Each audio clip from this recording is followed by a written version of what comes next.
My name is Rae Smith. I am the set designer for Macbeth. So, how do we tell the story of the end of a raging civil war with very brutal tools, away from the technology of everyday life? What happens when you imagine yourself in that place?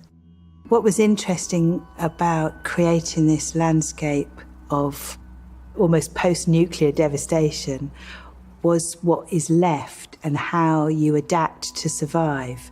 And part of that was reflected in the costume.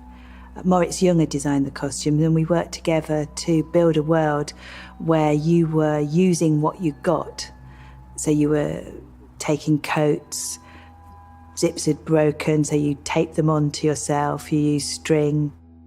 That's a world without guns, without zips, without electricity, and a brutal world at the end of a civil war. So we did look toward civil war images of today, when the world has been destroyed, the infrastructure of the country has completely been demolished, and what kind of spaces are people living in?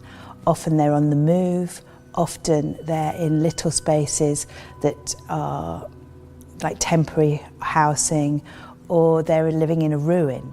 The landscape of the space, which essentially is the moor or the marsh, which is the open ground between one place in the story to another, where the witches live, you have to have some sense of how to deal with that big space. So I invented a big arc, which is sort of like a bridge, sort of like a bank, or a way of coming in and down from the hills into a fortification that protects you.